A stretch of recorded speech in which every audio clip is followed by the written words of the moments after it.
40 दिनों से प्यासे थे, कुछ डंडे खा ही लेंगे तो क्या होगा। आखिर देश का खजाना ही तो भर रहे हैं। सरकार भी तो यही चाहती थी। कुछ ऐसी ही बातों को सोचकर ये लोग शराब की दुकानों के बाहर खड़े हुए होंगे। अभी जिंदा हूँ तो जी लेने दो, जी लेने दो, भरी बरसात में पी लेने दो।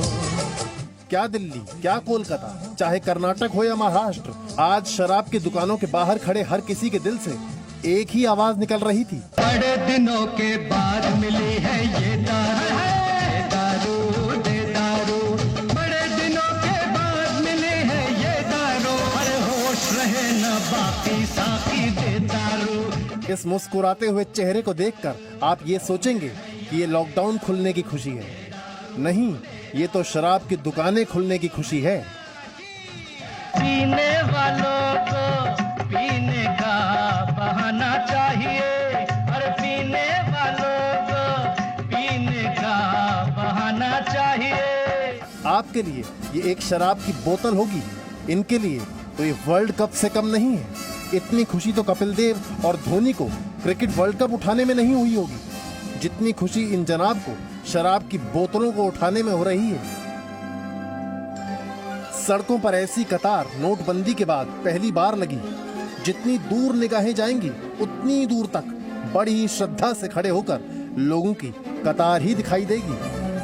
उनको भी कुछ मालूम नहीं सर, सुबह 10 बजे से लाइन लगाया, 10 बजे खुलने वाला था, अभी बोलते 12 बजे खुलेगा। खुलेगा कि नहीं शायद हमको भी मालूम नहीं है। वक्त से पहले पहुंचे लोग शिकारी वाली नजरों से देख रहे थे, जैसे पहला शिकार उनके ही हाथ लगना चाहिए। जी मीडिया रिपोर्टर ने दिल्ली के चंद्रनगर में शराब के दीवानों से उनकी दिल की बात जानी। दिल्ली के पूर्वी दिल्ली में इस वक्त मौजूद हूँ। कृष्णा नगर की तस्वीर देखिए।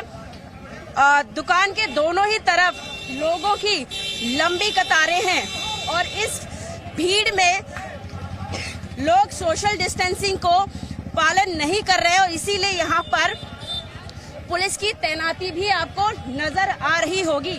जरा कतार दिखाने की कोशिश करते हैं। इस पूरी लंबी कतार में जगह जगह पर पुलिस कर्मी मौजूद है, क्योंकि इस भीड़ में लोग सोशल डिस्टेंसिंग को कहीं ना कहीं भूल रहे हैं। पुरुषों के साथ आंटी जी ने भी शराब की कुछ बोतलें खरीद ली। हमने पूछा कि क्या करेंगी, तो जवाब सुनिए। जा रही है, देखो मेरा आदमी से चला नहीं जाता, बुलाएंगे तो उनके लिए ले आ रही हूँ। आप लेकर आ रहे हैं, हाँ लेकिन जी। इतने सारे लोग यहाँ पर हैं। कोई बात नहीं, मेरे को तो अपने आदमी के लिए चाहिए थी दवाई की तरह। ये देखिए, दवाई के तौर पर लोग खरीद रहे हैं। ये दिल्ली के करोल बाग की तस्वीर है। इन्होंने 6 बोतल खरीदने का खिताब जीता है। ये आंटी जी 3 बोतल लेकर जा रही हैं। ये भाई साहब तो कार्टन से कम पर माने ही नहीं। इन्होंने तो बोरियां ही भर ली हैं। पता नहीं फिर कब खरीद पाए।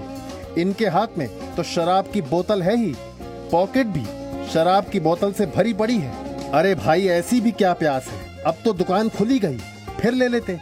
लेकिन इन लोगों का दिल कहाँ मान रहा था। ये साहब भी दिल्ली वाले ही हैं। गर्व से सीना चौड़ा करके बता रहे हैं 6 बोतल ली हैं।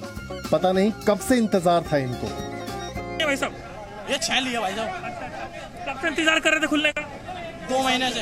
एक बार दिखाइएगा। दिल्ली के दरियागंज इलाके में मौजूद हूँ। यहाँ जो शराब के ठेके हैं उसको खोला गया है। उसके बाद में आप यहाँ देख सकते हैं लंबी कतार यहाँ पर आपको देखी जा सकती है, जहाँ ठीक सामने ये शराब का ठेका है। लोगों की भीड़ यहाँ पर लगी हुई है। भारी पुलिस फोर्स यहाँ पर तैनात की गई है। और इसी के साथ मेरे कैमरा पर्सन अगर आपको दिखाएं कि पीछे तक जहाँ तक देखेंगे वहाँ तक आपको शराब लेने के लिए लोगों की भीड़ यहाँ पर आपको नजर आ जाएगी। एक के साथ एक लोग लाइनों में लगे हुए हैं।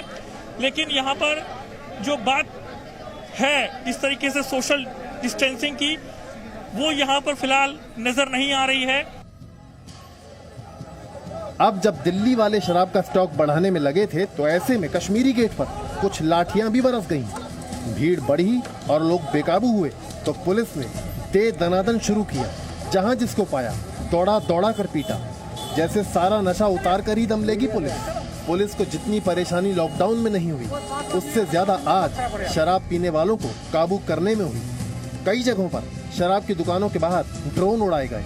श्रीनिवासपुरी में भीड़ इतनी ज्यादा हो गई कि ड्रोन से निगरानी करनी पड़ी। दोपहर बाद तो दिल्ली में शराब खरीदने वालों की भीड़ इतनी बढ़ गई कि पूर्वी और दक्षिण पश्चिमी दिल्ली में शराब की दुकानों को बंद करना पड़ा।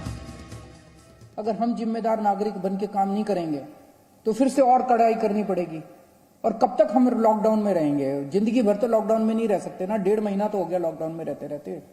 अब तो अपने को खोलना चाहिए। तो अब तो जिम्मेदारी के साथ काम करना चाहिए। और जिम्मेदारी केवल इसलिए ताकि हम लोग सुरक्षित रहें, हमारा परिवार सुरक्षित रहे। तो मेरी आपसे हाथ जोड़ के विनती है, हम नहीं चाहते कि और कड़े कदम उठाए जाएं, लेकिन अगर किसी एरिया के अंदर किसी दुकान पे अगर होता है, और दूसरी चीज, दुकान वालों को जिम्मेदारी लेनी पड़ेगी। अगर आपकी दुकान है और आपकी दुकान के सामने ये नहीं हो रहा, आपकी दुकान बंद कर देंगे, आपकी दुकान सील कर देंगे। और अगर किसी क्षेत्र के अंदर कोई फॉलो नहीं हो रहा तो उस एरिया को सील कर देंगे। फिर हमें करना पड़ेगा, आपके लिए करना पड़ेगा।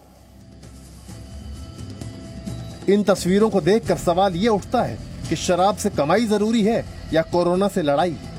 अगर शराब की दुकानों के बाहर ऐसी ही भीड़ रही और सामाजिक दूरी का पालन नहीं किया गया तो लॉकडाउन का शराब में बहना तय है।